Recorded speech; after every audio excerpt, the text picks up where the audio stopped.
वैष्णवेभ्यो नमो नमो विष्णुपादाय कृष्णप्रेष्ठाय भूतले श्रीमते भक्तिवेदान्त स्वामिन्निति नामिने नमस्ते सारस्वती देवे गौरवाणी प्रचारिणे निर्विशेष शून्यवादी पाश्चात्य देशतारिणे नमो भक्तिविनोदाय सच्चिदानंद नामिने गौरशक्ति स्वरूपाय रूपानुगवराय ते जय श्री कृष्ण चैतन्य प्रभु नित्यानंद श्री अद्वैत गदाधर श्रीवासादि गौर भक्त वृंदा हरे Krishna Krishna Krishna Hare Hare Hare Ram Ram Ram Hare Hare. So today is the auspicious event of the 187th anniversary of Bhaktivinoda Ṭhākura's appearance. So Bhaktivinoda Ṭhākura appeared in the year 1838 and he was there until 1914 during his manifest presence on this earth. And his character and his activities will not be known unless we hear from the pure devotees.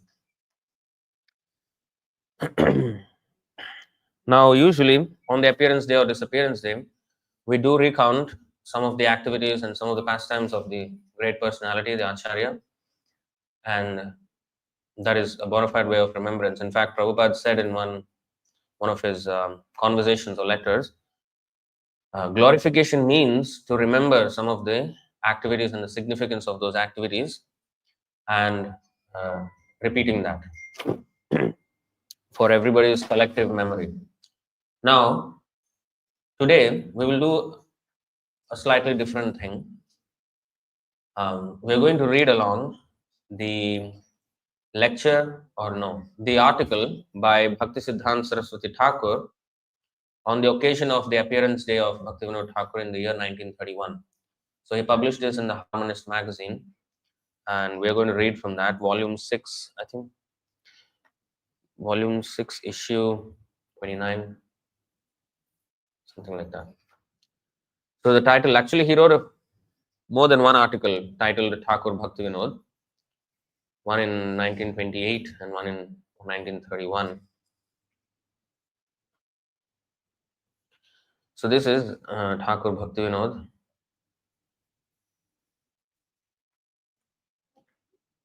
And as we read, we will try to explain a little.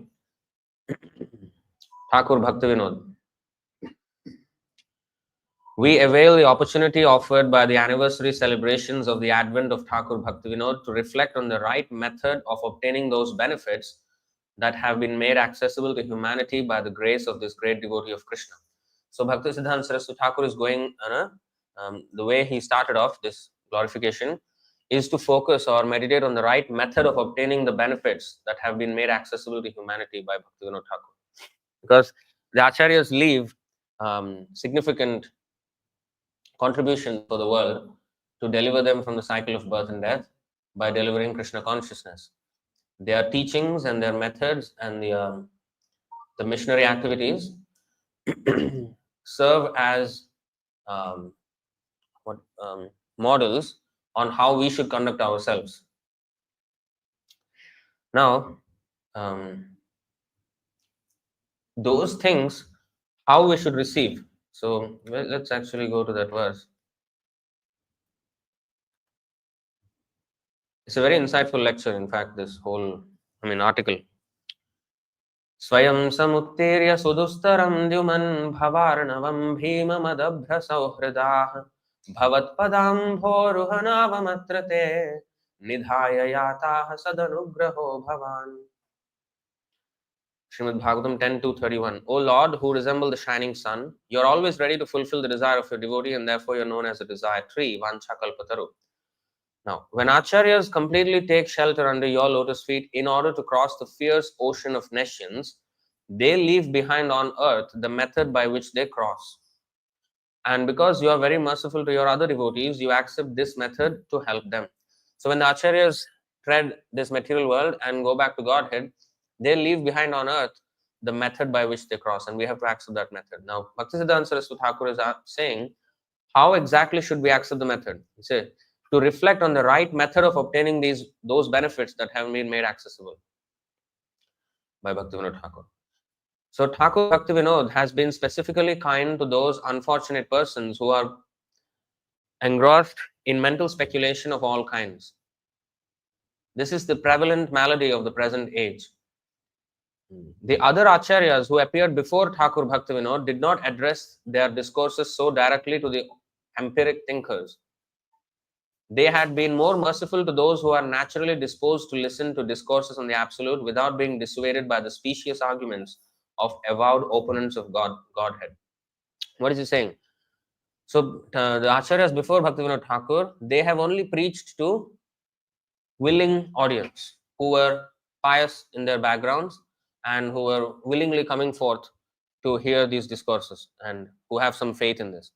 Bhaktivinoda Ṭhākura's special contribution was that he directed his discourses to people who were not interested in hearing, who had opposing views, and to convince them. In fact, ninth offense against the holy name is to preach to the faithless, right? To preach to the faithless is an offense. But the mercy, okay, we'll go to this, 326 and 329. You see, in the Bhagavad Gita, Krishna says, Na buddhi bhedam janayed ajnanam karma sanginam joshayed sarva karmani vidvan yuktaha samacharam.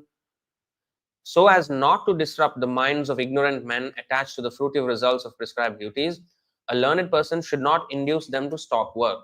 Rather, by working in the spirit of devotion, he should engage them in all sorts of activities for the gradual development of Krishna consciousness. More emphatically, it is described here, 329. प्रकृतेर्गुण सम्मूढ़ाः सज्जन्ते गुणकर्मसु तान् कृत्स्नविदो मन्दान् कृत्स्नविन्न विचालयेत् न विचालयेत्. Bewildered by the modes of material nature, the ignorant fully engage themselves in material activities and become attached. But the wise should not unsettle them, although these duties are inferior due to the performer's lack of knowledge. So the wise people should not unsettle the materialists. And in the purport, Prabhupada explains in the last part. You see, men who are ignorant cannot appreciate activities in Krishna consciousness, and therefore Lord Krishna advises us not to disturb them and simply waste valuable time. Here Krishna is saying, don't waste valuable time preaching to the faithless people. Let them continue and then slowly encourage them in devotional activities, but don't preach to them too much. Now, but the devotees of the Lord are more kind than the Lord because they understand the purpose of the Lord. Consequently, they undertake all kinds of risks, even to the point of approaching ignorant men to try to engage them in the acts of Krishna consciousness, which are absolutely necessary for the human being. Because if we just do not preach, what will happen to the people then? How would we have come out from this cycle of birth and death and the whole ignorance if somebody did not push us? Somebody has to push. So that is the mercy of the devotees. They even are more merciful than the Lord. So Bhaktivinoda Ṭhākura especially, Gaura Shakti Swarupaya, Rupanugavarayate. Gaura Shakti, what is Gaura Shakti? What is Gauranga Mahaprabhu's mission? Maya Mrigam Daitayep Sitamanva Dhavad. That is Gauranga Mahaprabhu's mission. He is not asking for those who are willing to surrender. Okay, no. If they are not surrendering and escaping, he will chase them and catch them and make them surrender. Not in an antagonistic way, but in a merciful way.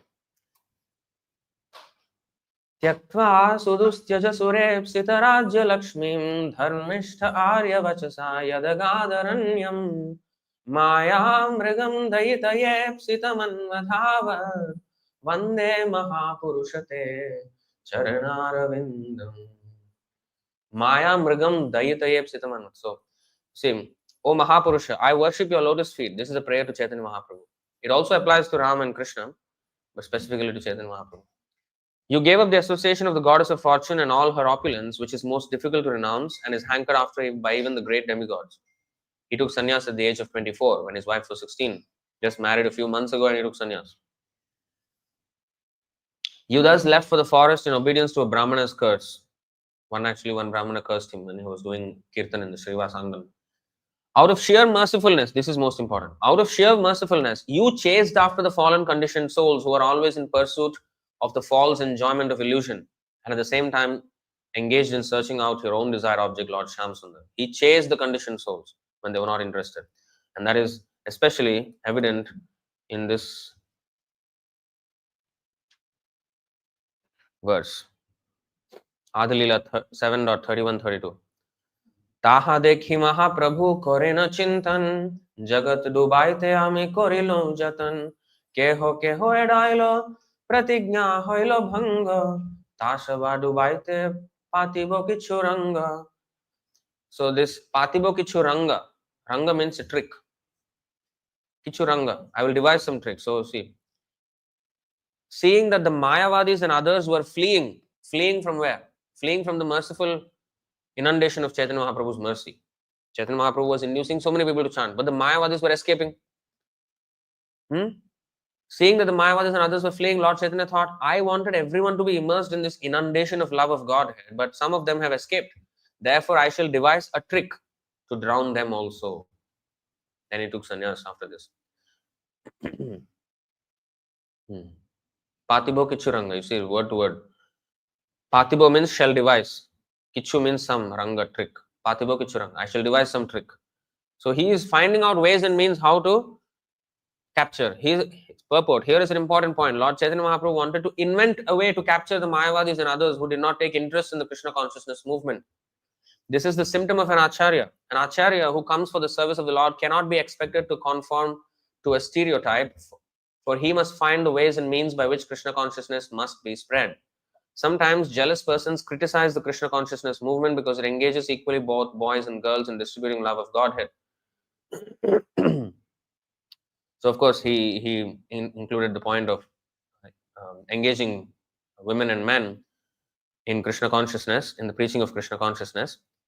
He gave that example. But if you tie it to Bhaktivinoda Ṭhākura's activities, he took an uncommon, or what is that called? Unconventional route of meeting the people who are antagonistic to Godhead, preaching to the faithless in ways they can understand. So every acharya has his own trick. Therefore, what we are doing is perfect by the grace of Lord Chaitanya Mahaprabhu, for it is he who proposed to invent a way to capture those who strayed from Krishna consciousness. Now, this invention, we cannot imitate. We cannot invent our own way. An acharya knows how to invent a way. It does not contradict the principle. It only gives a new method of application. That's all. It's the administering, but the medicine is the same. The way of administering may be different. Sometimes it can be injection, sometimes it can be pill, sometimes it can be, I don't know, by the nasal. Sometimes even for children they put from the anus medicine. So, but the medicine must be administered. Here, 737. अपराधक क्षमाइलो डुबिलो प्रेम जले केबा एडाइबो प्रभुर प्रेम महाजाले. Lord Chaitanya excused them all and they merged into the ocean of devotional service, for no one can escape the unique loving network of Sri Chaitanya Mahaprabhu. No one can escape. Sri Chaitanya Mahaprabhu was an ideal acharya. An acharya is an ideal teacher who knows the purport of the revealed scriptures, behaves exactly according to their injunctions, and teaches his students to adopt these principles also. As an ideal acharya, Sri Chaitanya Mahaprabhu devised ways to capture all kinds of atheists and materialists. Every acharya has a specific means of propagating the spiritual movement with the aim of bringing men to Krishna consciousness. Therefore, the method of one acharya may be different from that of another, but the ultimate goal is never neglected. Tasmat kenapyupayena mana Krishna niveshayet sarve vidhi nishedhasur etayoreva kinkara. So this is the principle followed by Bhaktivinoda Ṭhākura, which is highlighted by Bhaktisiddhanta Saraswati Ṭhākura. They had been more merciful to those who were naturally disposed to listen to the discourses on the Absolute without being dissuaded by the specious. Specious means appearing nice sounding, but actually devious, harmful, but appearing nice, cheating, Like we have so many so-called gurus now in India. Sadguru, what is that? Ravi Shankar. Popular names, and people listen to them. But if you examine them from the statements of Shastra, you will find them not to be adherent to the real path. But this requires a trained eye to see. People are very gullible, they do not know, they are very naive.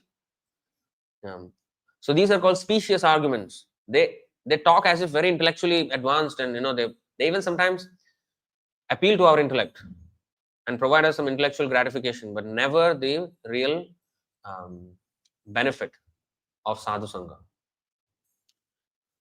That is even more emphatically described in this entire article. So that was unique contribution of Thakur Bhaktivinoda. What is that? Not confronted, explained to the atheists even and the impersonalists. So Srila Thakur Bhaktivinoda has taken the trouble of meeting the perverse arguments of mental speculationists by the superior transcendental logic of the absolute truth. Now we should not engage with Mayavadis, but it's not because we cannot defeat them. We can. We have complete logic to defeat them. But a strong personality can do that. So Bhaktivinoda Thakur, he took the trouble of meeting the perverse arguments of mental speculationists by the superior transcendental logic of the absolute truth. It is thus possible for the average modern readers to profit by the perusal of his writings. So that's why we should study Bhaktivinoda Thakur's writings, which have been, of course, given to us by Prabhupada. Prabhupada's mission is also the same. Nirvishesha Sunyavadi Paschatya Desha Taranya. Delivering us from the path of impersonalism and voidism. What is impersonalism? Those who think that the God is not a person, ultimately. Many people are of this category. They think God is some power, they say universe, they use these kind of words. That's not true. God is a person. So impersonalists are this. Voidists means they ultimately are nihilists. They believe in void. They believe that ultimately everything is void. There's no.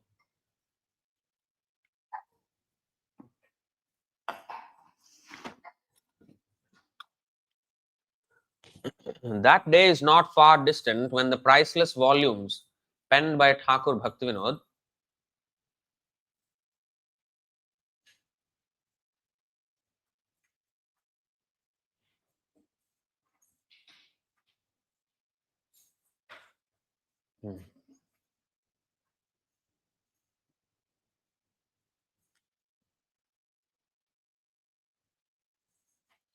So that day is not far away when the priceless volumes of Thakur Bhaktivinoda will be reverently translated by the recipients of his grace into all the languages of the world. You see, that prediction came true now. All Bhaktivinoda Thakur's works are now available for us to read. Of course, we should read Prabhupada's books first. Don't jump anything. All those conclusions are already there in Prabhupada's books. It is not that they should not be read, but first read Prabhupada's books. One devotee came to Prabhupada and said, "My favorite author is Bhaktivinoda Thakur." Prabhupada says, "Second favorite." The favorite author should be me. Not out of pride, not out of ego that he's saying that. He is teaching a principle that your spiritual, you cannot jump to the previous acharya over your spiritual master and jump to previous acharya. Through Prabhupada's teachings only we can understand Bhaktivinoda Thakur's teaching. Without Prabhupada's books, how do we even know who is Bhaktivinoda Thakur? What to speak of his writings? But he said these writings will be translated. The writings of Thakur Bhaktivinoda provide the golden bridge by which the mental speculationist can safely cross the raging waters of fruitless empiric controversies that trouble the peace of those who choose to trust in their guidance for finding the truth. By the way, I did a lecture on this article, I think 4 years ago. This is kind of a repeat. It's in our YouTube channel, honestly. I shared, I think, today. Now, here what he's saying, the writings of Thakur Bhaktivinoda provide the golden bridge by which the mental speculationist can safely cross the raging waters of fruitless empiric controversies. There's a beautiful verse in regards to this. Adi 2:2, I think. Yeah. Is it? No, not this. No, not this. 2:1, right? 2:1. Nana Matagraha. Yeah. Sri Chaitanya Prabhum Vande Balopi Yadanugrahat Taren Nana Matagraha Vyaptam Siddhanta Sagaram. I offer my obeisances to Sri Chaitanya Mahaprabhu, by whose mercy even an ignorant child can swim across the ocean of conclusions about the ultimate truth, which is full of the crocodiles of various theories. Imagine a whole crocodile infested ocean. How are we going to navigate that? But Chaitanya Mahaprabhu's mercy, we can navigate. And that's how, there's a similar writing here. It provides the golden bridge, Bhaktivinoda Ṭhākura's writings, by which the mental speculationists can safely cross the raging waters of fruitless empiric controversies. Because all these philosophers, Samya Shastra Vivadaya, right? Samya Shastra Vivadaya, Chaitanya Charitamrita Madhya 10.119. What is that? He harmonizes all the different contradictions of various Shastras, Chaitanya Mahaprabhu. And that's exactly what Bhaktivinoda Ṭhākura has also done. Trouble the peace. So, they trouble the peace of those who choose to trust their guidance for finding the truth. So, ordinary people, they try to take shelter of these philosophers who misguide people. Such people can be saved by Bhaktivinoda Ṭhākura's writings, is what he's saying. As soon as the sympathetic reader is in a position to appreciate the sterling quality of Ṭhākur Bhaktivinoda's philosophy, the entire vista of the revealed literatures of the world will automatically open out to his reclaimed vision.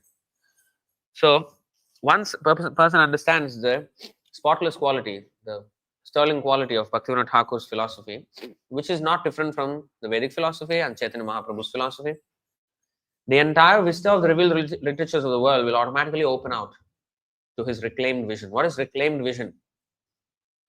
You know, when we came out of the spiritual world to the material world, we have lost our vision, our original vision. Now, when we get the mercy of a pure devotee, we will our vision is reclaimed. Then again we can see everything in its true perspective. So, by reading Bhaktivinoda Ṭhākur's philosophy, the entire vista of revealed literatures of the world will automatically open. People will understand what is the ultimate conclusion of all revealed scriptures. Which is it not true? I mean, those who have read Prabhupada's books, now we know the ultimate conclusion of all religions. We are not following some Hindu religion or Vaishnava sect of Hindu religion. No, this is not Hindu religion. This is Sanatan Dharma, which is for all, true for all mankind, for all time and places. And what is that? What is their ultimate conclusion? Savai pumsam paro dharmo yato bhakti rajokshaje ahaito kya pratihata yayatma suprasidati. We are not under some banner, sectarian banner. Savai pumsam paro dharmo. See, the supreme occupation or dharma for all humanity is that by which man can attain to loving devotional service unto the transcendent Lord. Such devotional service must be unmotivated and uninterrupted to completely satisfy the self. This is real religion, that we should have unmotivated devotion to the Supreme Lord. It doesn't matter whether one is a Muslim or Christian or Hindu or Buddhist or what. He has to come to this qualification. It doesn't matter which university we come from. We should know the subject. Is it not? What is the point if I come from Harvard University but I don't know my subject of physics or whatever it is? What is the point? So the subject must be known. Just, oh, I am a Harvard graduate doesn't mean a thing if I don't know the subject.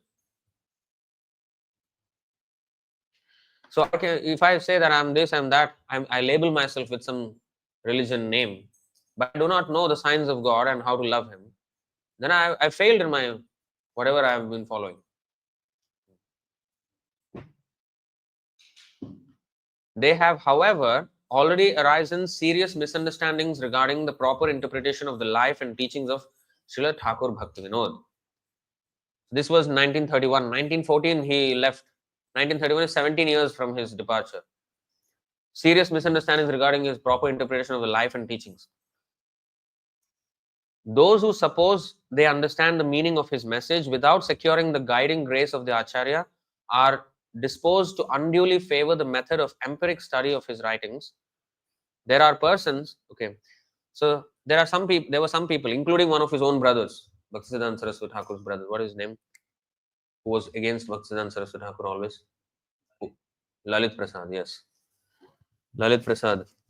He was Bhaktisiddhanta Saraswati Thakur's brother, avowedly against Bhaktisiddhanta Saraswati Thakur. They were always at loggerheads with each other because he did not accept. He actually kept all the Bhaktivinoda Thakur's work. He did not give it out also. So there are persons who have got by heart almost everything that he wrote without being able to catch the least particle of his meaning. They can quote very nicely what Bhaktivinoda Thakur is saying. Learned all his songs, learned all his philosophy, but without being able to catch the least particle of his meaning. Such study cannot benefit. Okay, 1 second. This is a PDF, so, and it's 2 columns. So I kind of have to do some gymnastics in order to get it up. Okay. Those who are not prepared to act up to the instructions lucidly conveyed by his words. So what he's saying is, if we just concern ourselves with the words of what Bhaktivinoda Thakur has written and not follow his instructions, not follow in our practical life the conduct of a devotee, those who are not prepared to act up to the instructions lucidly conveyed by his words, they cannot understand. Even though they may by heart memorize everything that he wrote. There is no honest chance of missing the warnings of Thakur Bhaktivinoda. Bhaktivinoda Thakur warned so many times about the devious practices in devotional service. Those, therefore, who are misled by the perusal of his writings are led astray by their own obstinate perversity in sticking to the empiric course which they prefer to cherish against his explicit warnings. So empiric approach means who want to analyze with their mundane logic. Those who want proof, those who want, proof. When they say proof, they want proof from their materialistic sense perception, which is the scientists are after. They want proof which they can see.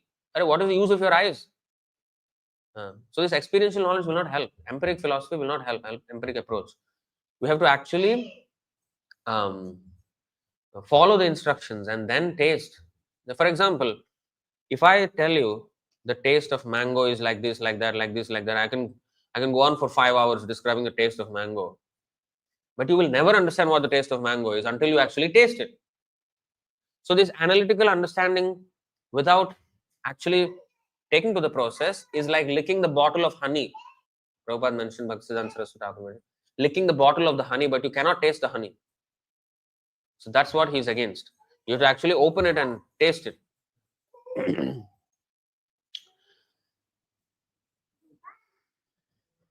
So those who try to understand Bhaktivinoda Thakur's writings by just this speculation method, they cannot understand. Let these unfortunate persons look more carefully into their own hearts for the cause of their misfortunes. The personal service of the pure devotee is essential for understanding the spiritual meaning of the words of Thakur Bhakti. This is the central point of this article, actually. This sentence is kind of the central point of this article. What is that? Service to the pure devotee. Chhadya Vaishnav Seva Nistar Paiche Keva. If we have given up, who has crossed the ocean of material existence by giving up the service of the pure devotee? No one. So, the editor of this journal, actually he's referring to himself here. Thakur, but he mentioned it in the third person. The editor of this journal, originally started by Thakur Bhaktivinoda, has been trying to draw the attention of all followers of Thakur Bhaktivinoda to this all-important point of his teachings, which is to serve the pure devotee. Sadhu Sangha, Sarva Shastra Koy, Lavamatra Sadhu Sangha, Sarva Siddhi Hoy.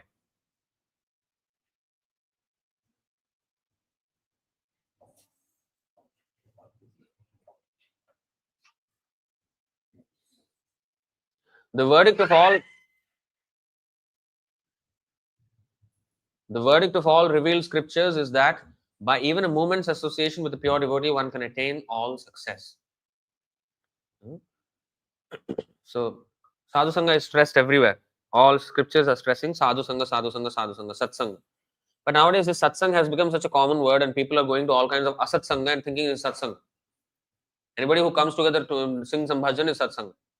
What bhajan is he singing? Whether it's authorized, who is Acharya, where is the parampara? Where is the teachings? What standard books are they reading? Nothing matters. Simply some people come and they sing and then it becomes satsang. That's not satsang. That's the preliminary, I mean the predominant, teaching of Bhaktivinoda Ṭhākura. Don't be fooled by the external optics of what a satsanga is. Understand the real essence of satsanga, sadhu sangha. It is not necessary to try to place ourselves on a footing of equality with Thakur Bhaktivinoda. We can never be equal to Bhaktivinoda Ṭhākura. We are not likely to benefit by any mechanical imitation of any practices of Thakur Bhaktivinoda on the opportunist principle that they may be convenient for us to adopt.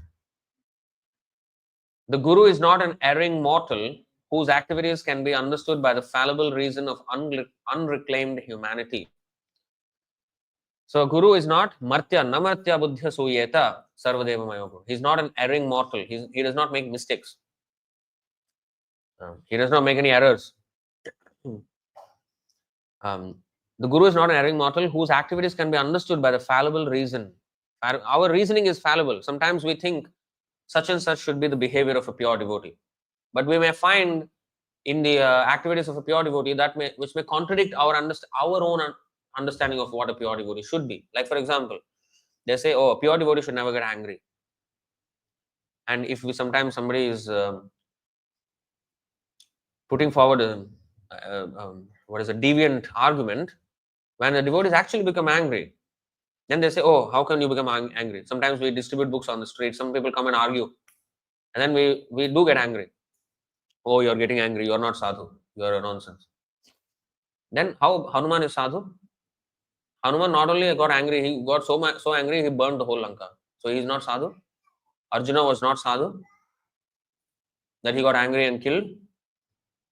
So sometimes our skewed understanding of what an acharya or a pure devotee should be does not match with so-called understanding of morality in the transcendental realm.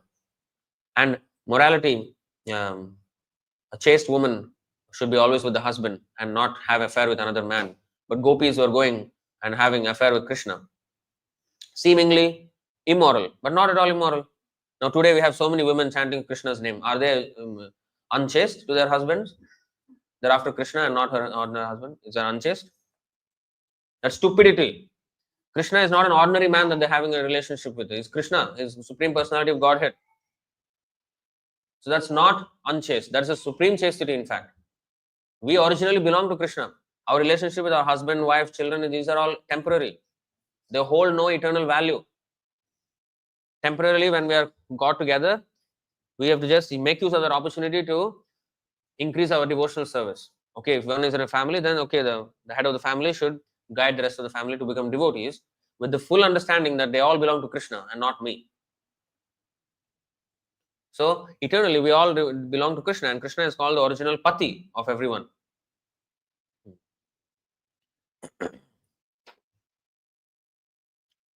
So again, anyway, Guru is not an erring mortal whose activities can be understood by the fallible reason of unreclaimed humanity. What is unreclaimed humanity?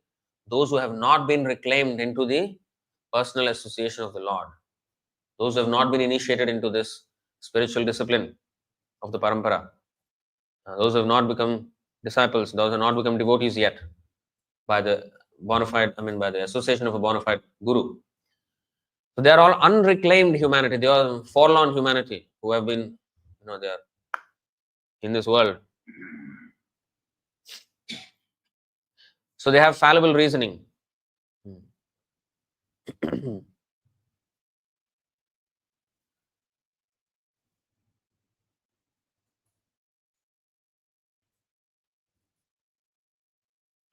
There is an eternally impassable line and the saved, there is an eternally impassable line of demarcation between the savior and the saved. The savior is the acharyas like them, Prabhupada, who came to save us. We are the saved if we take to his process. So there is an eternal demarcation between the savior and the saved. We can never equate ourselves to the savior. Nitya Siddha, Nitya Baddha. Those who are really saved can alone know this. Now, Thakur Bhaktivinoda,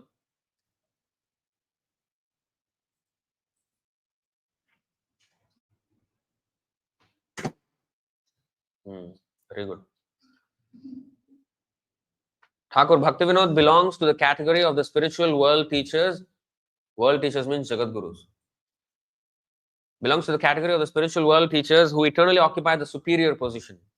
The present editor, Bhaktisiddhanta Saraswati Thakur, has all along felt it his paramount duty to try to clear up the meaning of the life and teachings of Thakur Bhaktivinoda by the method of submissive listening to the transcendental sound from the lips of the pure devotee. Bhaktisiddhanta Saraswati Thakur has been trying to clarify the meaning of the life and teachings of Bhaktivinoda Ṭhākura. Why? Why should he be concerned with one personality's life and teachings? Because they are the most relevant thing for the entire humanity. The entire humanity can be united if we understand Bhaktivinoda Ṭhākura. So that's why he was concerned with this. The Guru who realizes the transcendental meaning of all sounds is in a position to serve the Absolute by the direction of the Absolute conveyed through every sound. The transcendental sound is Godhead, the mundane sound is non-Godhead. Now, here starts a very important arc in this article. The Guru who realizes, so a Guru, a pure devotee, he can get spiritual teachings from Krishna from every sound. Even though, what we may say as material sound, he can get spiritual teaching from that. Which is why in the Bhagavatam there are the 24 Gurus in the 11th canto, right? So they are some what? Prostitute, some bangle, some arrow maker, and bird. They are making material activities, material sounds. But a realized devotee is able to glean spiritual insights from these Gurus. A bird becomes a Guru by observing. Even why go so far? Trinadapi sunishena tarorapi sahishna. The tree is our Guru, the grass is our Guru. The grass does not intend to teach us anything, but we can take the teaching from the grass. The tree does not intend to teach us, the tree doesn't know anything. He's a foolish living entity who is stuck in a dull body. But we can learn tolerance from the tree. Chaitanya Mahaprabhu taught us. So how can we learn these things? By observing. How is transcendental lessons being gleaned from something which is so mundane? It is because we take the instructions from the Guru and then look at the world through the lens of the Guru's teachings, and then everything will reflect the teachings of the Guru. Like Prabhupada, when he saw the flock of birds flying in the sky, he said that's how we must follow the Guru. There is one leader bird and there will be thousands or hundreds of birds following that one leader bird. And wherever the bird is going, all of them are following. He's saying the leader bird will lead the way, but the followers have to flap their wings and see the leader bird and follow that. If the follower thinks, oh, we have a leader, I'll stop my wings and I will, he will take me. The bird will fall. Similarly, if we think that we have gotten initiated and now I have Guru, now I'm going back to Godhead. Sorry, initiation does not mean termination or the end. Initiation means the beginning. Admission does not mean graduation, right? When we admitted into a school, we don't graduate from the school. So when we just initiated, we then have to follow. So we have to flap our wings. We have to follow the instructions of the Guru. But that lesson from the flying birds was not intended by the birds to teach us, but we can.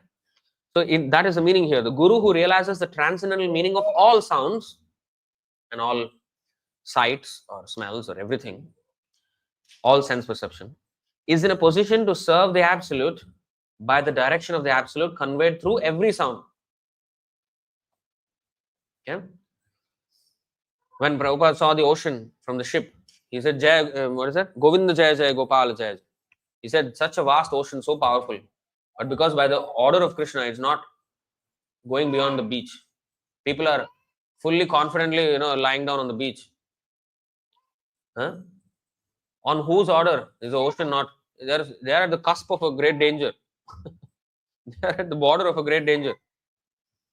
But they are happily, on whose confidence are they doing that? Unless the Lord limits the movement of the water. Right? So he glorified the Lord. Krishna controls the vast ocean which is so powerful. The transcendental sound is Godhead, the mundane sound is non-Godhead. All sound has got these opposite aptitudes. All sounds. All sound reveals its divine face to the devotee and only presents its deluding aspect to the empiric pedant. What is a pedant? Pedant means one who analytically, minutely studies things. Like Shankaracharya wrote that Mohamudgara song, Bhajagovindam, Bhajagovindam, Govindam Bhaja Mudhamate, Samprapte Sannihite Kale, Nahi Rakshati, Dukrin Karane. Dukrin Karane means, Dukrin means it's a grammatical prefix and suffix, signs of prefixes and suffixes. By observing the grammatical arrangement of words and of trying to squeeze out some meaning, this kind of analysis won't help you at the time of death. Bhaja Govindam, worship Govinda, that will what will help you at the time of death, he said. So these are pedants, people who engage in this kind of minute study without actually understanding the real meaning of the whole thing, the spirit of the whole teaching. They are called empiric pedants. They will never enter into the real understanding of the absolute. So all sound reveals its divine face to the devotee and only presents its deluding aspect to the empiric pedant. The devotee talks apparently the same language as the deluded empiric pedant who had got by heart, by vocabulary of the scriptures.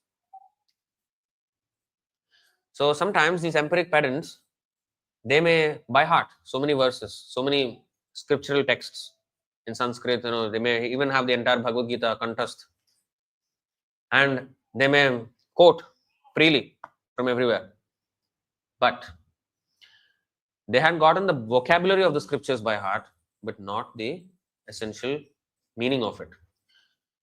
Sorry, where is this gone?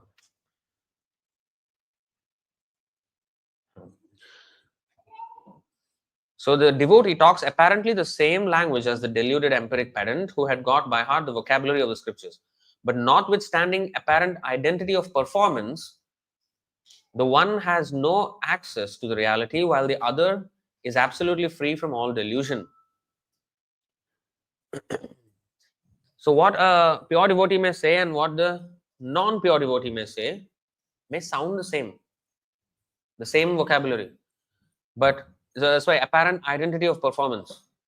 Performance-wise, it looks the same, the optics. But one has access to the reality while the other is absolutely, one has no access to the reality while the other is absolutely free from all delusion. Those who repeat the teachings of Thakur Bhaktivinoda from memory do not necessarily understand the meaning of the words they mechanically repeat. Those who can pass an empiric examination regarding the contents of his writings are not necessarily also self-realized souls. They may not at all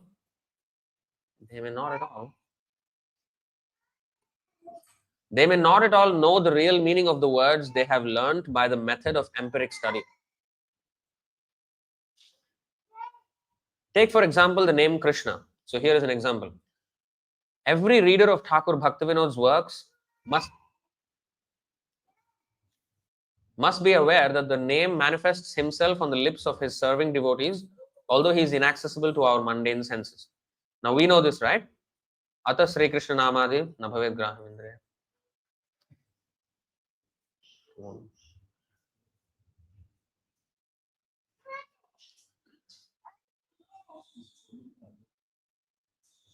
Yeah.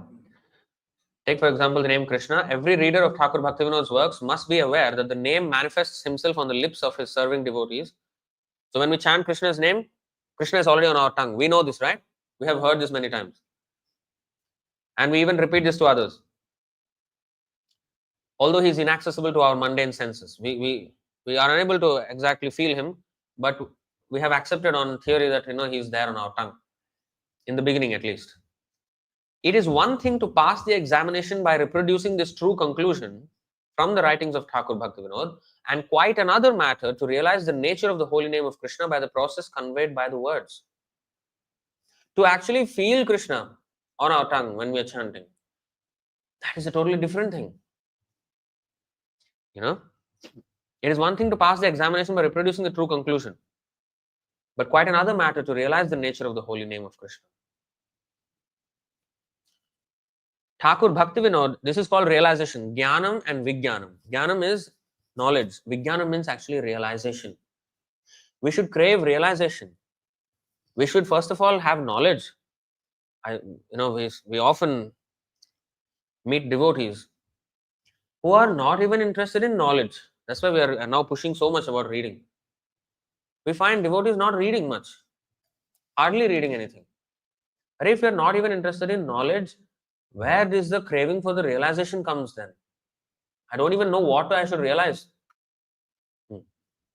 That's why we should read first. That's a preliminary thing. And get acquainted with the understanding of the knowledge. And then we should actually crave for actually following the conduct of a devotee in order to realize what that knowledge is. That's why it is called Achyuta Bala. What is that? Jnanasina Achyuta Bala. If in the purport of 7.15.45 Bhagavatam, Prabhupada says, it is not sufficient to just have the sword of knowledge. If you have a sword, very good looking sword, you hit something, nothing cuts. What kind of sword it is? It's not sharp. It looks like a sword, but it's not cutting anything. Like sometimes, at least Matajis, they are cooking. They have knives which don't cut. Look like pakka knives, big and, scary looking, but, when you start cutting, nothing cuts. Actually, those are more dangerous than the actual sharp knives. Because you cannot cut and then put more effort and then something your finger will cut. Instead of cutting tomatoes, you'll cut ladies' fingers. Ladies will cut their own fingers. So, in this way, we have to have not only the jnana of the sword of knowledge, with which, why we should need sword? Cut what? Cut the knots of illusion. Mayajal. Cut the knots of illusion so that we can be free. It's not enough to have the sword of knowledge, but it should be sharpened, Prabhupada says in the purport, 7.15.45. By what? By following the order of the spiritual master. That's how we sharpen the sword of knowledge, by service to the spiritual master. If that does not happen, if you just have a sword, useless. That's why it is said here, this is why quite another matter to realize the nature of the holy name of Krishna by the process conveyed by the words. Thakur Bhaktivinoda did not want us Thakur Bhaktivinoda did not want us to go to the clever mechanical reciter of the mundane sound for obtaining access to the transcendental name of Krishna. Avaishnava mukhodgirnam putam harikathamritam shravanam naiva kartavyam sarpochishtam yathapayah. Padma Puran says, snake, if it touches the milk, you cannot say, oh, this is milk only, no? It is nutritious, very nutritious, so I will drink. So what? It is touched by snakes. It is still milk, no? I will drink. What? It is poison now, because it is touched by the lips of a snake. Similarly, harikathamritam. Harikatha is amritam, nectarian. But when it is spoken, touched by the lips of a non-devotee, they are poisonous. That's why we cannot think that, oh, he is also speaking about Bhagavad Katha, Harikatha, something, Bhagavad Gita, something. No. We cannot go and listen to anybody and everybody who's speaking about Bhagavad Gita. We cannot. If we desire our own well-being. If we don't desire, that's another thing. If you want to commit suicide, you are welcome anywhere. But if we desire our own well-being, we should not listen to deviant discourses on Krishna, on Krishna's knowledge. We should strictly follow the recipe given by the pure devotee and the parampara.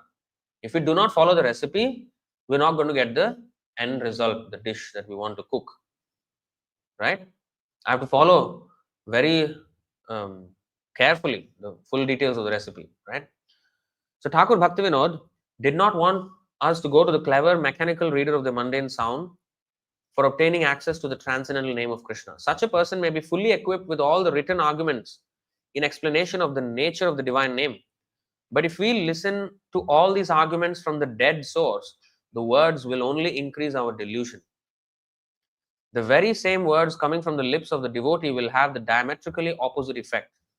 Our empiric judgment can never grasp the difference between the two performances. So now, only if a realized soul speaks, then it has potency. When a non-realized soul speaks, it does not have potency. Why am I speaking? No potency here. So why am I even speaking? So the point here is that we should follow strictly the program given by the devotees. Such devotees can speak. And even if I do not speak with full realization, by repeating the words of Prabhupada, even though I am not realized, but Prabhupada is realized, Bhaktivinoda Ṭhākura, Bhaktisiddhanta Saraswati Thakur is realized. So their words will, that's why we are showing the screen. That's why I always say in that we have that, in the video, all those who are watching online, you will have the speaker, me sitting and speaking, and the screen on the side. That side is more important. That is the side where the Acharya is actually speaking. This is a mouthpiece, some context giving something. That is a more important side of the screen, where the screen is there. The very same words coming from the lips of the devotee will have the diametrically opposite effect. Our empiric judgment can never grasp the difference between the two performances. This is especially, he's speaking of those people who may recite but don't follow anything in their personal conduct, in their personal life. We may not be realized, but if we follow and then speak, repeat what the realized soul has said, then it's still bona fide because we are in the parampara, we are trying to follow the pure devotee. We are still connected. But when I don't follow anything, but I fully memorize, that's when it is completely off. That's why that letter is there, Kirtananda. What is that? Kirtananda, anybody remembers? 1969, October 6th, is it? Kirtananda letter. Huh? 68 or 69? 69, 10, 6. Is this the one? 8. 68, 10, 6.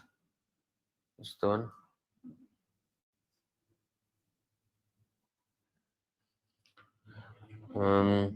Okay.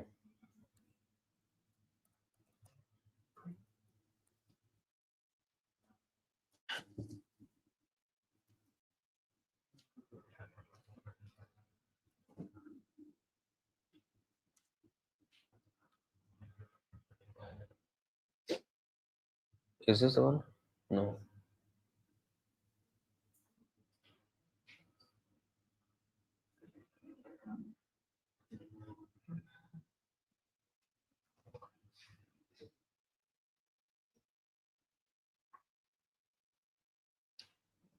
Is this the one? No. There's one. Is it 67? Not sure.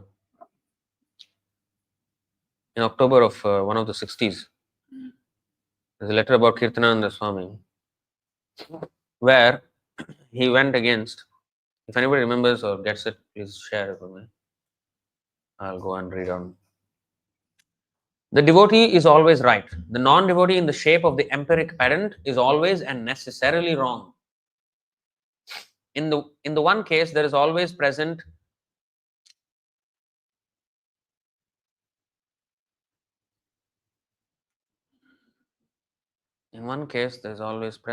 nothing but the substantive truth and nothing but the substantive truth. In the other case, there is present the apparent or misleading hypothesis and nothing but untruth. The wording may have the same eternal appearance in both cases. Again, same words, but uttered by a pure devotee and one who's not following anything. There's two different effects. The identical verses of the scriptures may be recited by the devotee and non-devotee, may be apparently misquoted by the non-devotee, but the corresponding values of the two processes remain always categorically different. The devotee is right even when he apparently misquotes. The non-devotee is wrong even when he quotes correctly the very words, chapter, and verse of the scriptures. How insightful this is. No? The devotee is right even when he apparently misquotes. And the non-devotee is wrong even when he quotes correctly the very words, chapter, and verse of the scriptures. See?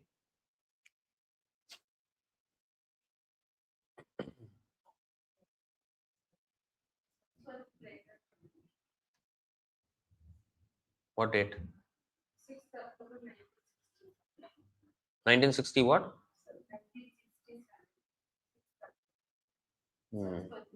Yeah, that one.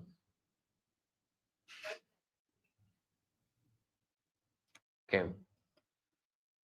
67. Yeah. So you see in this letter, 6th October 1967,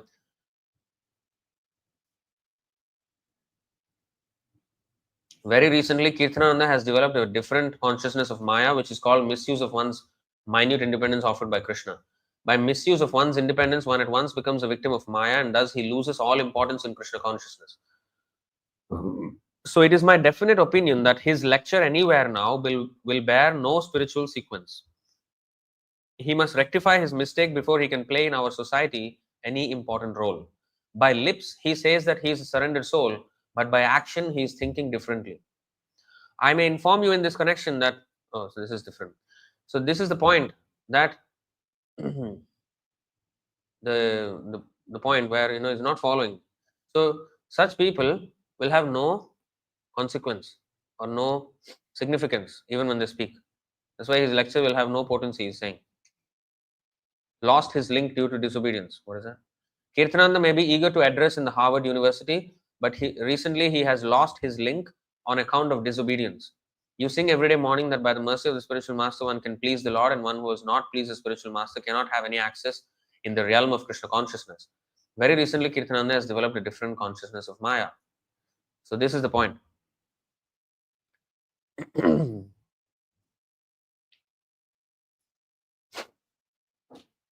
It is not empiric wisdom that is the object of quest of the devotee. Those who read the scriptures for gathering empiric wisdom will be pursuing the wild goose chase. There are not a few dupes. There are not a few dupes of their empiric scriptural erudition. These dupes have their admiring under dupes. Dupes means easily cheated. There are many people who get cheated by these empiric spiritual eruditionists. Erudition means they know all this shloka, everything by heart and everything vastly learned, but not following. And these dupes have their admiring under dupes. But the mutual admiration society of dupes does not escape by the mere weight of their number the misfortune due to the deliberate pursuit of the wrong course in accordance with the suggestions of our lower selves. The mutual admiration society of dupes does not escape the misfortune, even though they may be great in number. Just because, in other words, a person may have many followers. For example, now we have spoken against Sadhguru once and became viral video. Now, he may have millions of followers or appearing on all kinds of podcasts and videos everywhere. Just because he has numbers doesn't mean he's right. In fact, you should be wary of people with numbers, especially in Kali Yuga. Because Kali Yuga is a age of fools. So if many people are following, means many fools are following. You must be a fool. Something is wrong with you. You must be skeptical if somebody has a great following in Kali Yuga. So, what are the scriptures? They are nothing but the record of the pure devotees of the divine message appearing on the lips of the pure devotees. What are scriptures? They are nothing but the record by the pure devotees of the divine message appearing on the lips of the pure devotees. If you see Bhagavatam, if you see Bhagavad Gita, it's the message, divine message. What is divine message? To surrender to Krishna, ultimately. So the pure devotees speak it, and the pure devotees write the record of it that is spoken by another pure devotee in the parampara. The message conveyed by the devotees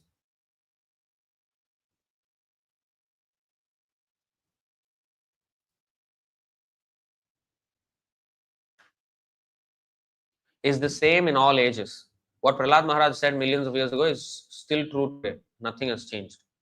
It's not that something we have to adapt now. Edit. No. It's the same in all ages. The words of the devotees are ever identical with the scriptures. Any meaning of the scriptures that belittles the function of the devotee who is the original communicant of the divine message contradicts its own claim to be heard. So if we are reading scripture and if somebody says that we don't need to surrender to a pure devotee in order to understand scriptures, then it contradicts its own claim to be heard because that is spoken by a pure devotee. The Bhagavatam's verses are by pure devotees like Narad Muni, Prahlad Maharaj, Dhruv Maharaj. So they are saying, and if somebody explains those verses as if pure devotee is not necessary and spoken by pure devotee, it contradicts its own claim to be heard. So we cannot belittle the function of the devotee. Those who think that the Sanskrit language, this is another very important thing. Sometimes people say, "Oh, I don't like to read it in English. I want in my own vernacular. I think it's more original than English." Okay, so this is the argument for that.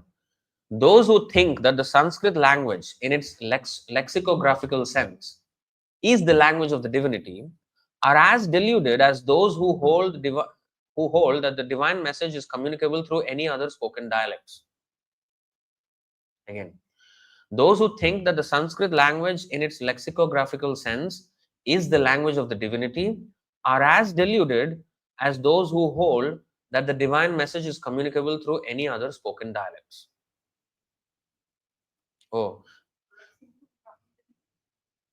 in the dictionary, I mean the diction, Sanskrit dictionary. the words of the Sanskrit are the only way to understand Godhead. If we think, sometimes people say, who you were saying? Who was saying that if we chant the mantras, it has some different vibration? Who said that? You? Okay. I wanted to explain this yesterday, but now is the right time. So, the vibration is not in the sound at all. It is in the message. It doesn't matter which language it is communicated in, because all languages fall short. Even Sanskrit falls short of it describing. That's why it's called adhokshaja. What does adhokshaja means? Huh? Imperceptible. Okay. Aksha means eyes. Aksha means eyes. Ja means borning. Beginning with. Ja means born. I mean, take birth. Let me explain. So Aksha means eyes. Ja means beginning with. All our senses beginning with our eyes. So with our senses, we cannot reach the Supreme Lord. Adhakrita akshaja jnanam iti adhokshaja smritaha. Adhakrita akshaja jnanam. That is one meaning. Aksha also means A to Z. In Sanskrit alphabet, A is the first letter, Ksha is the last letter. Akshaja means all the words that are formed by the combinations of these alphabets will forever remain inadequate in describing the absolute truth. So by material language and by material senses, we can never understand the absolute truth. Even Sanskrit falls forever short in describing the absolute. So therefore, the Sanskrit language in its lexicographical sense, if you think it is a language of the divinity, they're deluded. They are also deluded who think that the divine message is communicable through any other spoken dialects in other languages. So how to convey the divine message then? All languages simultaneously express and hide the absolute. The mundane face of all languages hides the truth. The transcendental face of all sound expresses nothing but the absolute. So every sound has these two faces. And how to identify what face now we are listening? When it is uttered by a person who is properly following the conclusion and in his conduct he is a devotee, then that will have the proper spiritual side of it. When it is uttered by a person, same Bhagavad Gita, explained by Prabhupada, made thousands of devotees, millions of devotees. Written by others, will never make a single devotee. Yesterday one lady came, she said, I have Bhagavad Gita. Oh, which one? No, by the yoga something. Yogananda, Paramahamsa Yogananda. Well, first of all, he's not a Paramahamsa, and he's not the highest yogi, even if he's a yogi. Because highest yogi is only Bhakti Yogi. He's not a Bhakta. Anybody who reads that Bhagavad Gita of Paramahamsa, I don't want to even give him the title Paramahamsa, that Yogananda. If he reads, he will never become a Krishna devotee. But that is the message of Krishna. Sarva dharman parityajya mamekam saranam vraja manmana bhavamad bhakta. Krishna says this is the most confidential of my teachings. Become my devotee. Bhavamad bhakta. And then he's a Bhagavad Gita. After reading, you will never become a devotee. That means what? You have missed. You must have read all the Sanskrit, but you have missed completely the meaning. Sarvepalli Radhakrishnan, the first president of India, was a Sanskrit PhD scholar. He wrote a Tika on Bhagavad Gita, commentary, fully deviant from the real message of Krishna. So the answer is not in the Sanskrit. The secret is not in the Sanskrit. Rahasyam he tad uttamam Bhakto sime sakha cheti, because you are my devotee and my friend. My friend means what? Oh, Arjuna is Krishna's friend. Oh, just like buddies. No, no, no, no. A friend means who will represent his friend, who will not misrepresent his friend. If I really have the good interest of my friend, I will properly represent him.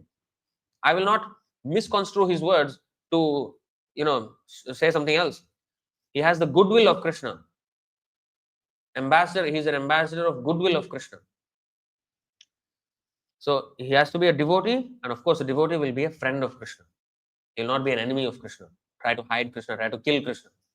That's the impersonalist. They say, oh, God is not ultimately a person. That means what? You don't want him, you want him to be dismembered. Kill him. That is same Kamsa philosophy. Kamsa want to kill Krishna. Impersonalist wants to kill Krishna. The mundane face of all languages hides the truth. The transcendental face of all sound expresses nothing but the absolute. The pure devotee, whatever he sees the absolute, the real language. Everything is Aham Sarvasya Prabhava. Krishna is the origin of everything. He sees that in everything. But a non-devotee, despite the grandiose arrangement of the cosmos, he cannot identify God. The pure devotee is the speaker of the transcendental language. The transcendental sound makes his appearance on the lips of his pure devotee. This is the direct, unambiguous appearance of the divinity of God, of Krishna. On the lips of non-devotees, the absolute always appears in his deluding aspect. To the pure devotee, the absolute reveals himself under all circumstances. To the conditioned soul, if he is disposed to listen in a truly submissive spirit, the language of the pure devotee can alone impart the knowledge of the absolute. So, to the conditioned soul, we are not bereft of access to the transcendental sound just because we have materially dull senses.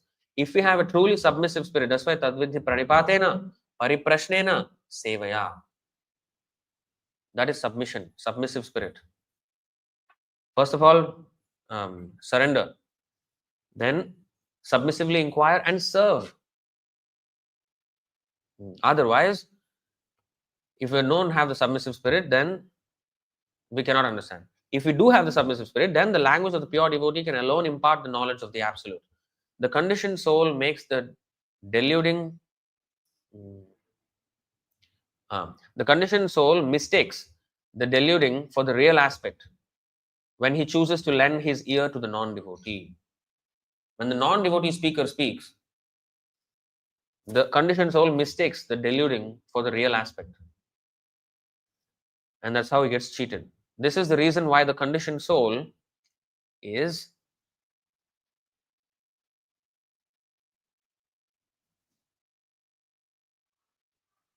warned to avoid all association with non-devotees.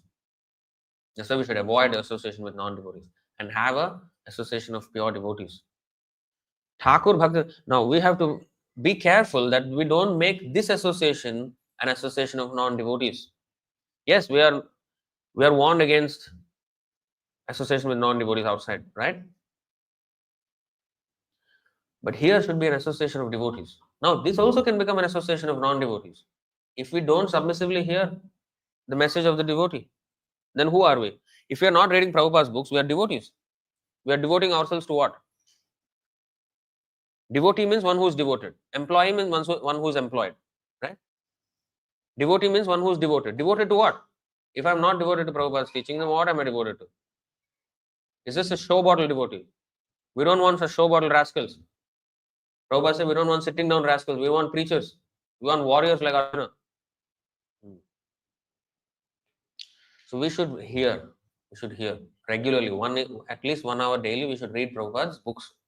Otherwise, we are not devotee. It will become a social non-devotee sangha here. Nobody will advance. Nobody will advance. Thakur Bhaktivinoda is acknowledged by all his sincere followers as possessing the above powers of the pure devotee of Godhead. His words have to be received from the lips of a pure devotee. If his words are listened to from the lips of a non-devotee, they will certainly deceive. If his works are studied in the light of one's own worldly experience,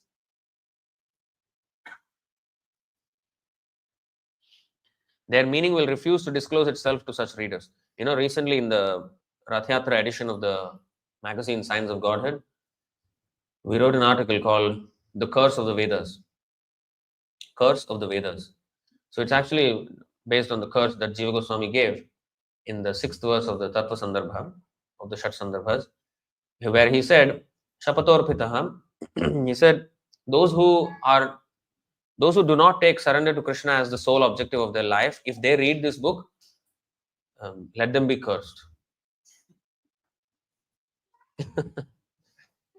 Now, so based on that, I wrote an article. Actually, that is true for all Vedas. If we read the Vedas without that as the pure, that as the ultimate goal, we will be deceived. That's why Bhaktivinoda Ṭhākura said, the 1866 verse is the lens through which we should read every verse of Bhagavad Gita. 3rd chapter, 2nd chapter, 15th chapter, whatever chapter, read it in the light of the 1866 verse. Otherwise, people will think, oh, Krishna is saying karma yoga, Krishna is jnana yoga, hatha yoga, everything he is speaking. He spoke a incongruous, all-inclusive, whatever khichdi of message. We will think. We will not understand his true message if we don't see it through the 1866 lens. Similarly, the Bhagavatam has to be understood from the 1328 lens. Krishna's to Bhagavan Swayam lens. Otherwise, we will never understand the Bhagavatam. These two verses are the key of each of these scriptures. What? What is it? Paribhasha. Root? Paribhasha. His works belong to the class of the eternal revealed literature of the world, which is the Vedas, and must be approached for their right understanding through their exposition by the pure devotee. So, if you want to understand Bhaktivinoda Ṭhākura's works, we have to approach it from the writings of another pure devotee, not directly. If no help from the pure devotee is sought, the works of Ṭhākur Bhaktivinoda will be grossly misunderstood by their readers.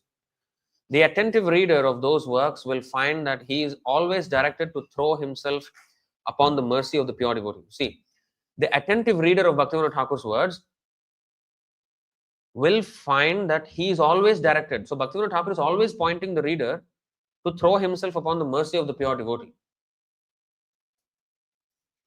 If he is not to remain unwarrantably self-satisfied by the deluding results of his wrong method of study. See? So, he's always warning. Bhaktivinoda Ṭhākur is always warning. So, if you are really attentive to what Bhaktivinoda Ṭhākur is saying, we should follow the method of going through the pure devotee. Otherwise, if I have memorized everything and I am not following any pure devotee, that means I did not understand what Bhaktivinoda Ṭhākur is saying. The writings of Ṭhākur Bhaktivinoda are valuable because they demolish all empiric objections against accepting the only method of approaching the absolute in the right way. There will be many objections of why we should not surrender to a pure devotee, and Bhaktivinoda Ṭhākur demolishes all those objections. They cannot and were never intended to give access to the absolute without help from the pure devotee of Krishna.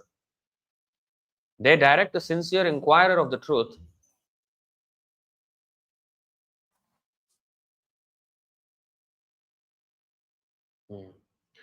They direct the sincere inquirer of the truth,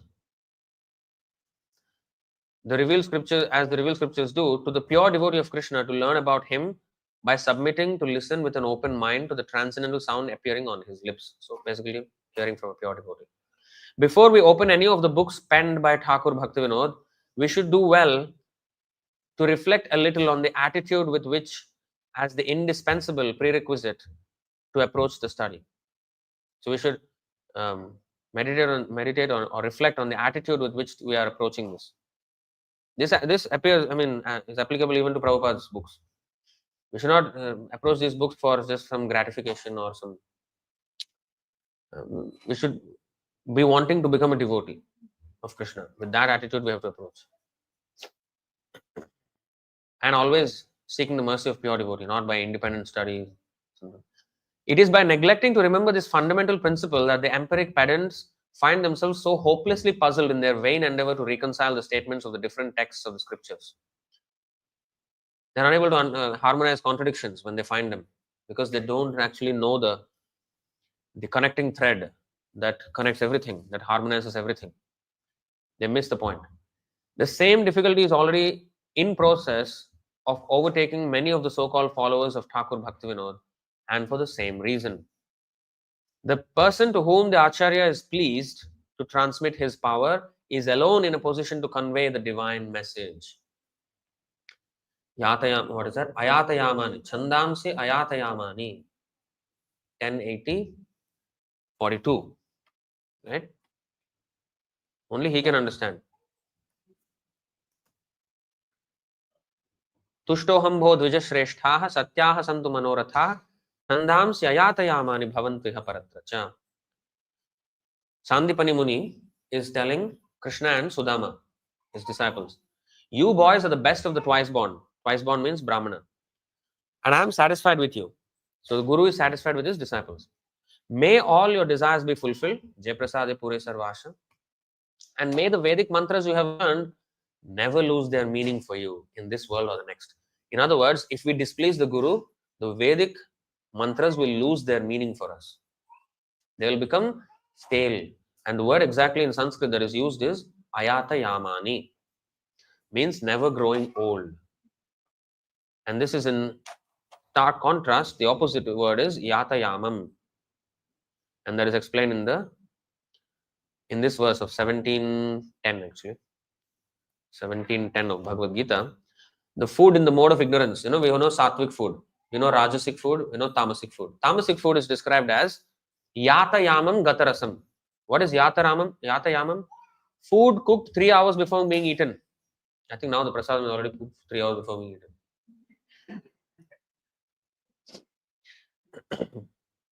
So, but this actually does not apply to prasadam. But other food, which is cooked 3 hours before being eaten, for prasadam, this does not apply. That does not mean we're going on another few minutes. So, yata yamam, food cooked. So, that means it is stale food. What happens to that stale food? Gatarasam, tasteless, bad smelling, puti. Gatarasam, it becomes tasteless. So, ayata yama means chandamsi. So, the mantras, the Vedic mantras will not become stale to the person with whom the Guru is satisfied.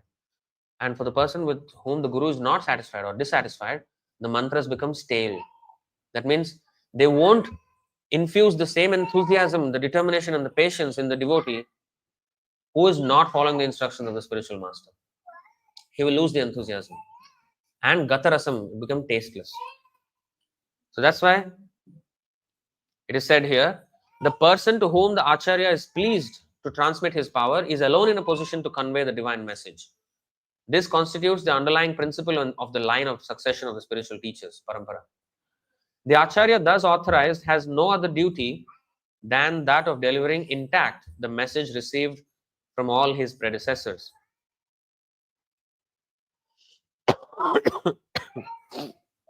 Now,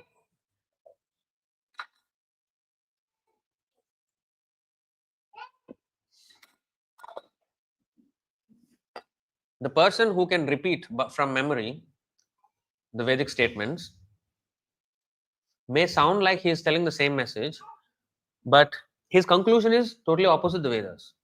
That he says that there's no need of a pure devotee or association with a pure devotee, submission to a pure devotee. So, by definition, he's going against the Vedas, although he looks like saying the same thing. But even if I am not completely pure, if I am trying to follow the instructions of the Guru, and I repeat the words of the Guru with the underlying principle that sadhu sangha sarva shastra koi. If I am stressing on that, that is actually the pure message, although I may not be fully realized, and I may not be able to perfectly quote. But if I repeat the essence of the true message, which is sadhu sangha, then I'm actually properly situated, proper repeating. Otherwise, repeating verbatim, but the conclusion being different is not actually repeating. There is no difference between the pronouncements of one acharya and another. So there's no contradiction between one acharya and the other. All of them are perfect mediums for the appearance of the divinity in the form of the transcendental name, who is identical with his form, quality, activity, and paraphernalia. Oh.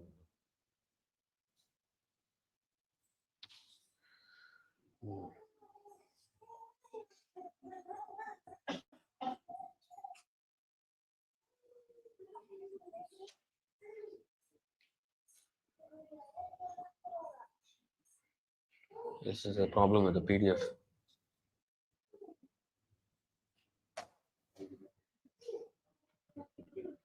not so smooth.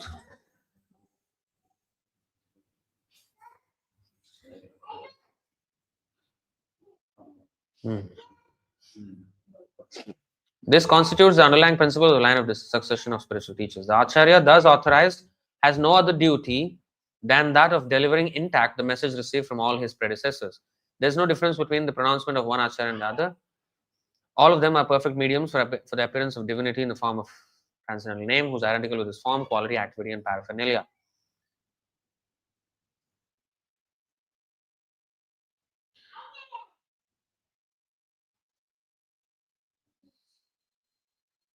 Here it becomes more easier because there's some context, so we can finish quickly.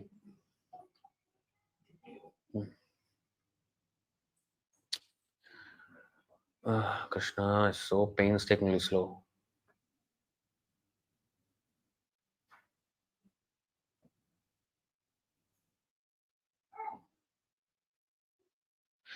The divinity is absolute knowledge. Absolute knowledge has the character of indivisible unity. One particle of the absolute knowledge is capable of revealing all the potency of the divinity.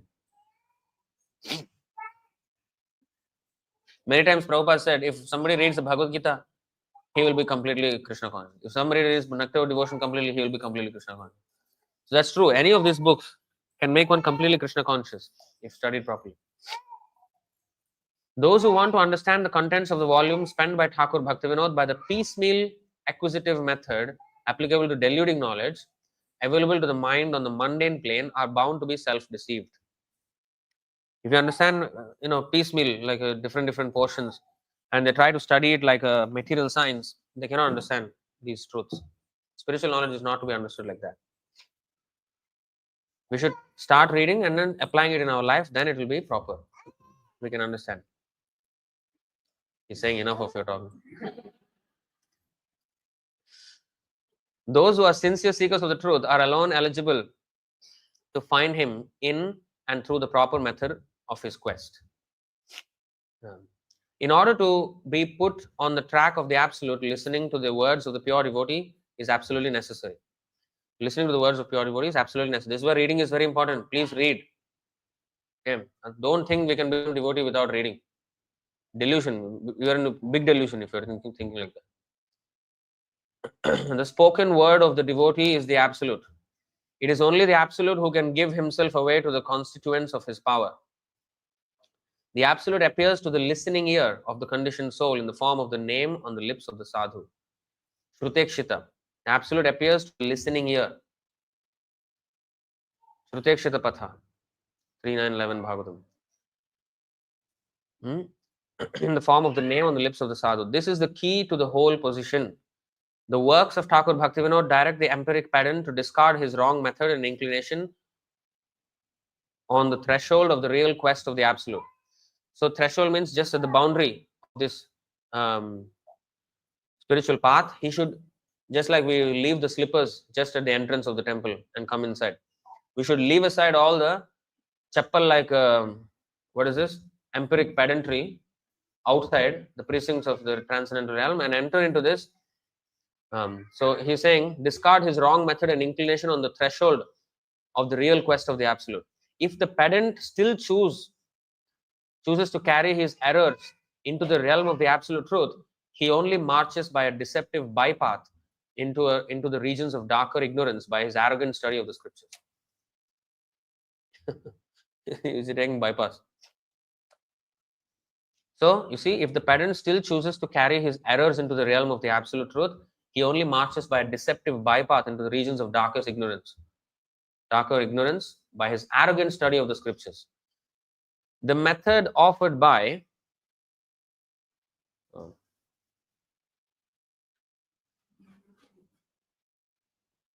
Thakur Bhaktivinoda is identical with the object of the quest. The method and the object, the goal and the means are the same, identical. The method is not really grasped except by the grace of the pure devotee. The arguments indeed are these, but they can only corroborate, but can never be a substitute for the word from the living source of the truth, who is no other than the pure devotee of Krishna, the concrete personal absolute. The pure devotee is absolutely necessary. They can be not a substitute. So even though we may have the writings of the acharyas, we may read them, we have to be guided by a pure devotee as well. How to actually even follow them. Thakur Bhaktivinoda's greatest gift to the world consists in this, that he has brought about the appearance of those pure devotees who are at present carrying on the movement of unalloyed devotion to the feet of Sri Krishna by their own whole-time spiritual service of the divinity. He is referring to himself, Bhaktisiddhanta Saraswati Thakur, who is the pure devotee carrying on the movement of the unalloyed devotion. The purity of the soul is only analogously described by the resources of the mundane language. The highest ideal of empirical morality is no better than the grossest wickedness to the transcendental perfect purity of the bona fide devotee of the Absolute. So, what is he saying? The word morality itself is a mischievous misnomer when it is applied to any quality of the conditioned soul. So, the highest ideal of empiric morality is no better than the grossest wickedness. So, we know some things are morally right, some things are morally wrong in this world. But for the transcendentalist, they are both same. All are kuvishaya. All are vishaya. Whether suvishaya or kuvishaya, pious activity, material activity, or sinful material activity, both are vishaya, material activity, as bad. Okay. The highest empiric morality is no better than the grossest wickedness to the transcendental perfect purity of the bona fide devotee of the Absolute. A devotee may seemingly take on immoral activity for the service of the Absolute and reject moral activity, seemingly moral activity. Like Arjuna presented moral arguments, right? In the beginning of Bhagavad Gita, how can I kill my elders, Bhishma and Drona? Moral, I mean, these are moral considerations. How can all the men be killed and women be left unprotected, and then there will be unwanted children? Whole civilization will become mess. All are bona fide arguments, right? But Krishna, he did not discount the morality of what Arjuna was presenting, but he presented a superior morality, which is transcendental morality. Arjuna's argument in the first chapter was, if the men are gone, there will be no proper guidance for the world. Krishna's answer to that in the third chapter, 24th verse is, if I don't set the example, then the world will be put to ruination. So the world will be put to ruination not because some men are now missing. What if the men are themselves a ruination, cause of ruination? Such men must be destroyed. And exemplary men must be put in place so that they can actually. So it is not about hereditary protection. Yes, there is a place for that, but only if it is in conjunction with the actual truth of the matter, the real spiritual significance. Men, if they are not following the Krishna's instructions, what is the use of those men? How will they protect the rest of the people? They cannot. So the perfect example is the real savior of the world, not just the presence of people. So in this way, Krishna presented superior morality that may even sometimes seem identical with immorality on the mundane plane. The word morality itself is a mischievous misnomer when it is applied to any quality of the conditioned soul. This is also true. Prabhupada gave a simple example to make us understand. A thief, if he is, like the four thieves they went and ransacked the whole village in the night, and then they came back in the morning at dawn, came back to the forest near the border of this village.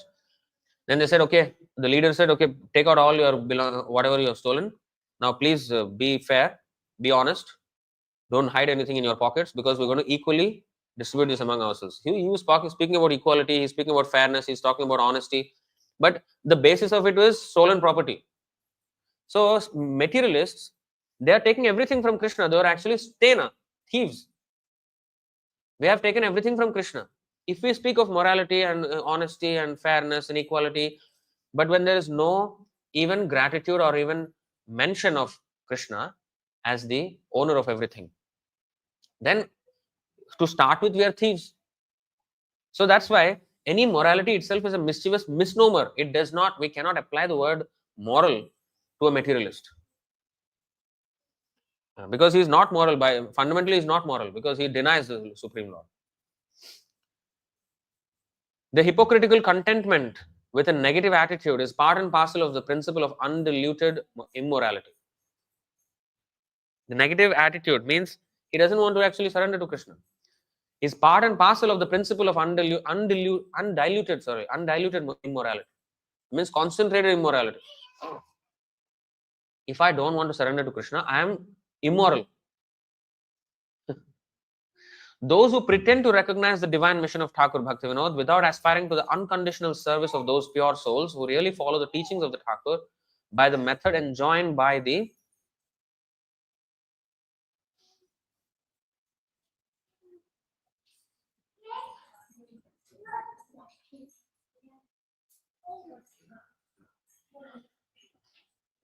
scriptures and explained by Thakur Bhaktivinoda in a way that is so eminently suited to the requirements of the sophisticated mentality of the present age, only deceive themselves and their willing victims by their hypocritical professions and performances. So we should basically, Bhaktivinoda Thakur's way is very suitable to our modern way of life, which is also by Chaitanya Mahaprabhu's method, chanting, and in a way, in a language that we can understand. You see, Prabhupada's books, even an ordinary person can understand. He has made it so suitable for our sophisticated mentality of the present age, where we always question things. And so if we don't take heed, then we are deceiving ourselves. These persons must not be confounded with the bona fide members of the flock. Thakur Bhaktivinoda has predicted the consummation of religious unity. You see this? This is the great prediction of Bhaktivinoda Thakur. What he said? Thakur Bhaktivinoda has predicted the consummation of religious unity of the world by the appearance of the only universal church which bears the eternal designation of the Brahma Sampradaya. When he says church, he is speaking about a spiritual institution. Because in the Britishers' time, they mention it like that. But he's talking about a temple, a movement, like our Hare Krishna movement. So Bhaktivinoda Thakur said that very soon all religions will converge in this Vaishnavism of Chaitanya Mahaprabhu, this Brahma Sampradaya. We will become the dominant religion in the Kali Yuga, and that day will come. That is his prediction. Thakur Bhaktivinoda has predicted. In fact, we don't have time, but I will share in the link in the groups all the predictions of Bhaktivinoda Thakur. He said, just as a river has a tributaries joining into the river, like that all religions will join into this mainstream of Vaishnavism very soon, and it will come. He has given mankind the blessed assurance that all theistic churches will shortly merge in the one eternal spiritual community by the grace of the Supreme Lord Sri Krishna Chaitanya. The spiritual community is not circumscribed by the conditions of time and space, race and nationality. Mankind has been looking forward to this far-off divine event through the long ages. We all wanted unity for very long. It is going to come under the auspices of Chaitanya Mahaprabhu. Thakur Bhaktivinoda has made the conception available in its practicable spiritual form to the open-minded empiricist who is prepared to undergo the process of enlightenment. The keystone of the arch has been laid, which will afford the needed shelter to all awakened animation under its ample encircling arms. Awakened animation means basically living people. People. We are all animated, right? We are not dead stone. So the keystone, needed shelter to all awakened animation, to all living souls, under its ample encircling arms. So this movement can accommodate everyone, the whole world. So the foundation stone, keystone, the cornerstone has been laid. So Bhaktivinoda Thakur has laid the foundation for such a shelter for the whole world. And Bhaktisiddhanta Saraswati Thakur took it further, Prabhupada took it even further. Now we have to take it to every town and village of the world. Those who would thoughtlessly allow their hollow pride of race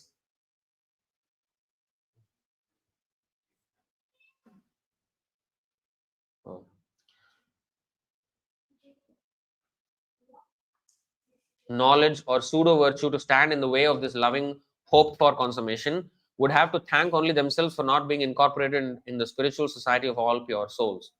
So those who are not going to come into this, it's their own misfortune. These plain words need not be misrepresented by arrogant persons who are full of the vanity of empiric ignorance as the pronouncements of aggressive sectarianism. Some people will say, oh, this is very aggressive sectarianism. Oh, you are saying that everybody will become Vaishnava, you are converting everybody to this. Sectarian, you're even Hindus say that you are just like Abrahamic religion, so saying one God, we are actually multi-God religion, all crap. God is one. Krishna is that God. Actually, if you see our Vedas, that is the real conclusion. But this is not aggressive sectarianism. That's why I said the plain words need not be misrepresented by arrogant persons who are full of the vanity of empiric ignorance as the pronouncements of aggressive sectarianism. Next sentence, please pay attention. The aggressive pronouncement of the concrete truth is the crying necessity of the moment. The aggressive pronouncement of the concrete truth is the crying necessity of the moment for silencing the aggressive propaganda of specific untruths that is being carried on all over the world by the preachers of empiric contrivances for the amelioration of the hard lot of conditioned souls. So what he's saying, there is a aggressive propaganda by Maya. By what is the propaganda? That you don't need to serve God, you don't need to surrender to God, become just party and enjoy life and eat meat and become womanizer. This is the propaganda Maya is pushing. Our advertisements, our movies, our books, everything is pushing this. And religion is being, in the schools, there is systematic abolition of religion. And you cannot mention God in school. Oh, it's all secular, you don't mention God. Why are you studying everything divorced from God? There is stupidity, nonsense, but that is what going on.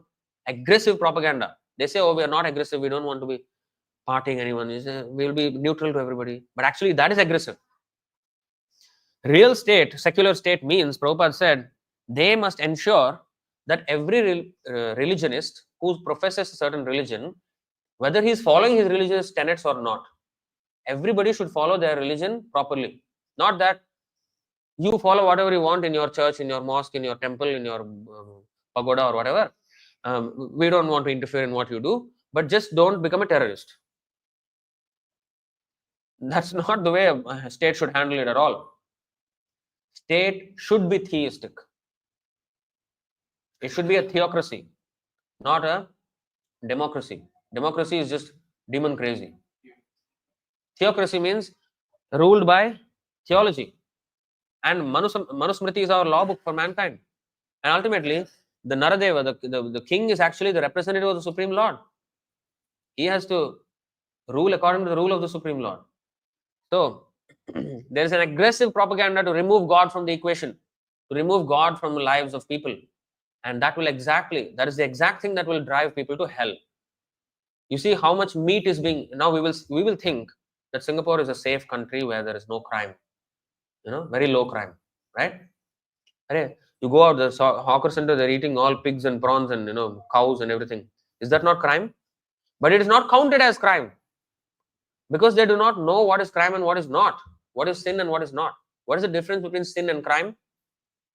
Sin means the crime according to the eyes of God. Crime means crime according to man's eyes. It should be coinciding. Sin should be crime. But now, sin is one thing, crime is another thing. So in this way, we are misled. And all people are going to hell because theology is not being explained. People are not becoming God conscious. This is why everybody is going to hell. So there's an aggressive propaganda against God consciousness, and therefore, oh Krishna, again, why do I always do this?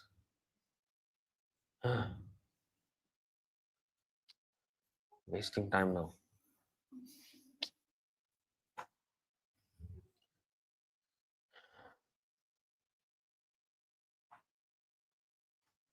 Come on.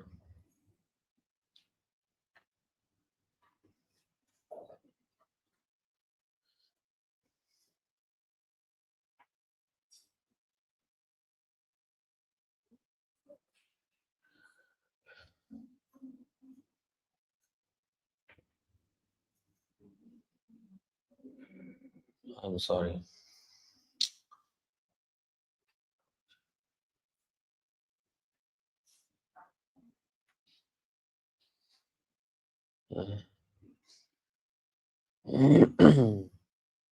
So the aggressive pronouncement, that's why our preaching should be aggressive. Aggressive does not mean we become violent. That's not aggressive. Aggressive means we should be firmly, expressively stating what is the truth. Don't hide behind words and make it comfortable for the people to hear.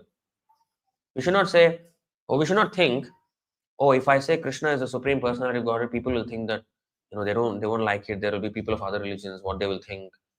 No, don't worry.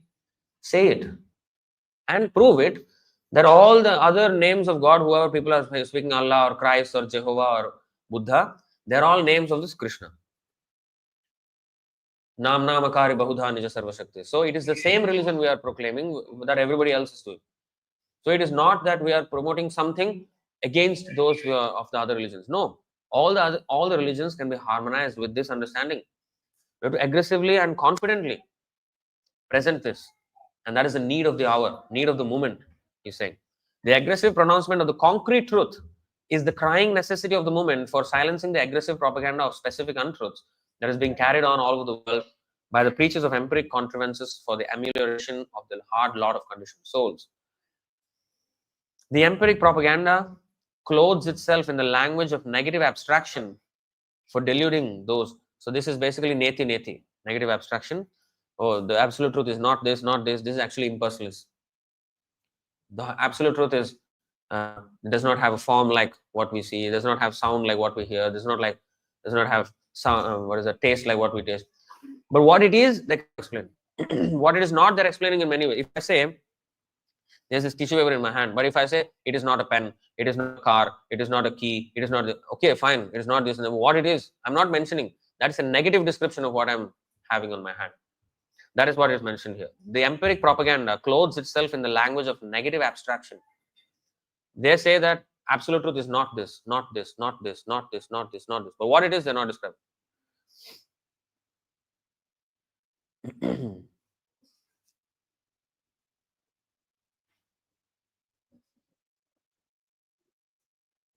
So we're reaching the end here.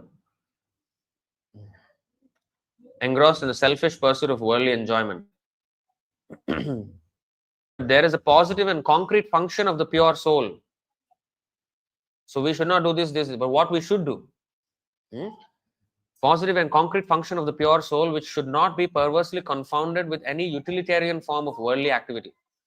So mankind stands in need of that positive spiritual function of which the hypocritical impersonalists are in absolute ignorance.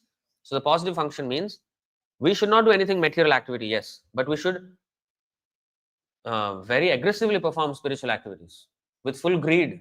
We should not have material greed, but we should have greed for Krishna. If we approach if we say, oh, we should not have greed, we should be self-satisfied. We should not have the same self-satisfied nature in the matter of Krishna consciousness. Oh, I'm chanting now. I'm chanting. I'm coming to the temple. That's okay. I'm satisfied. I'm taking darshan and hearing some class and chanting some round, eating some prasad. I'm satisfied. Don't be satisfied, stupid fellow. That is what is mentioned, the message here. We should never be satisfied with our state of advancement in Krishna consciousness. That means we should always crave for improvement, always better service, always better absorption. Greed, we should have greed for Krishna. Laulyam api mulyam eklam janma kotis. In fact, only by that greed we can get Krishna. Only if we are greedy for Krishna. And greedy for Krishna means what? Everything that pleases him I should do. And what pleases him, that is especially expressed by the pure devotee Acharya. What pleases him? Yasya prasadat bhagavat prasad. What pleases the Guru pleases Krishna. What pleases Prabhupada? What should we do to please Prabhupada? I'm saying we have to follow his instructions. What are his instructions? We have to chant 16 rounds a day, and not just 16 numerical rounds. Try to increase the quality of the rounds. Attentive. We have to work on attentive, more and more attentive chanting, and trying to avoid the offenses carefully. Eating only Krishna prasadam, and having the right attitude towards service, serving the devotees. And if we do all these things, then we'll be spiritually fit to do what? To preach. Preaching is the real thing that will satisfy Prabhupada. And what is the best way to preach? Distribute books. And train them according to those books. We ourselves train ourselves according to the books and distribute the books. If we don't do that, that's why these books must go into every single home, every single hand. People must read. If we don't do that, we will lose that enthusiasm, we will lose all the focus on what actually we should be doing. Single pointed, Ekeha Kurunandana. Our Prabhupada, you should see Prabhupada, that's what offering homage to Prabhupada this year was. His real contribution, of course, he contributed so many things, his teachings and everything. But his personal example of how he was so single pointed in fulfilling the order of his spiritual master to print books and distribute them, that is he's showing us how to become a disciple, how to be a disciple, proper disciple. So mankind stands in the need of that positive spiritual function of which the hypocritical impersonalists are in absolute ignorance. The positive function of the soul harmonizes the claims of extreme selfishness with those of extreme self-abnegation in the society of pure souls, even in this mundane world.